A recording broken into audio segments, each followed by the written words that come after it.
আসসালামু আলাইকুম ভিউয়ার্স, চলে আসলাম আজও আপনাদের জন্য নতুন আরও একটা রেসিপি নিয়ে। আজকের রেসিপিটা হলো সর্ষে ভেন্ডি। এই গরমে কিন্তু ভেন্ডি সবজি খেতে খুব ভালো লাগে আমাদের, আর ভেন্ডিটা আমাদের হজমের জন্য অনেকটা উপকারী, আমাদের হেলথের জন্য ভালো, আর শরীরটাকে এই গরম অনেক ঠান্ডাও রাখে। তো আজকের রেসিপিটা কিন্তু খেতে দুর্দান্ত হবে। তো চলুন পুরো রেসিপিটা দেখে নেওয়া যাক। তো প্রথমে আমি ওভেনে একটা কড়াই বসিয়েছি, তাতে দিচ্ছি সর্ষের তেল। তেলটা গরম হওয়া পর্যন্ত একটু অপেক্ষা করে নেব। একটু নেড়ে নিচ্ছি তেলটা, আর ভালো মতো গরম হয়ে গেছে। এবার আমি দিয়ে দেবো ভেন্ডি। তো দেখুন, আমি এখানে ভেন্ডিগুলোকে খুব একটা ছোটো করিনি, মানে একটা ভেন্ডিকে দুটো পিস করলেও হবে, আবার তিনটে পিস করলেও হবে। তো আমি এরকম দুটো তিনটে পিস আমি করে নিয়েছি। তো দেখুন, সবগুলো ভেন্ডি আমার দেওয়া হয়ে গেছে। এবার আমি ভেজে নিচ্ছি। হাই ফ্লেমে ভাজবো না, লো টু মিডিয়াম ফ্লেমে রেখে ভেন্ডিগুলোকে ভেজে নিয়েছি। তো ভেন্ডিটা ভাজতে ভাজতে যখন ভেন্ডির কালারটা একটু চেঞ্জ হয়ে আসবে, তখন বুঝতে হবে ভেন্ডিটা ভাজা হয়ে গেছে। এবার ভেন্ডিগুলোকে তুলে নেওয়ার পর ওই একই তেলের উপর আমি আরও একটু সামান্য তেল দিয়েছি। তাতে ফোড়ন হিসেবে দিয়েছি হাফ চামচ গোটা জিরে এবং হাফ চামচ কালো জিরে।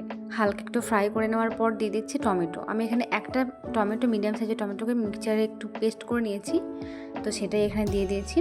এবার টমেটোটা কাঁচা গন্ধটা চলে যাওয়া পর্যন্ত একটু ভালো করে কুক করে নিতে হবে। তারপর এখানে দিয়েছি আমি 1 চামচ হলদে গুঁড়ো আর 1 চামচ কাশ্মীরি লঙ্কার গুঁড়ো।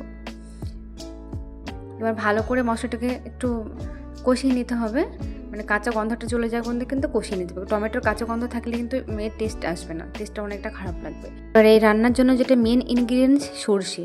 তো আমি এখানে 3 চামচ সর্ষে, আপনারা কালো সর্ষে সাদা যে কোনো একটা দিতে পারেন।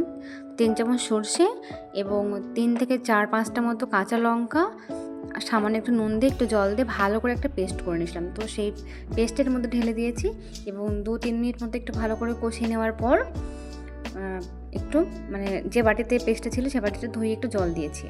তো 1 বাটির মতো জল আমি এখানে দিয়েছি। জলটা যখনই ফুটে উঠেছে, মানে ঝোলটা যখন রেডি হয়ে গেছে, তখন আমি ভেজে রাখা যে ভেন্ডিটা সেটার মধ্যে দিয়ে দিয়েছি। এবার 5-6 মিনিট মতো একটু লো ফ্লেমে কুক করে নিতে হবে। কুক করার পর দেখুন ঝোলটা অনেকটা শুকিয়ে আসছে আর অনেকটা তেল ছেড়ে দিয়েছে চারি সাইড থেকে। সেই অবস্থায় দিতে হবে 1 চামচ কাঁচা সরষের তেল আর 3-4টে হালকা একটু চিড়ে নেওয়া কাঁচা লঙ্কা। এবার একটু ঢাকনা দিয়ে 3-4 মিনিট মতো লো ফ্লেমে কুক করলেই কিন্তু রান্নাটা আমার একদম কমপ্লিট হয়ে যাবে, মানে সর্ষে ভেন্ডির রেসিপিটা একদম কমপ্লিট হয়ে যাবে।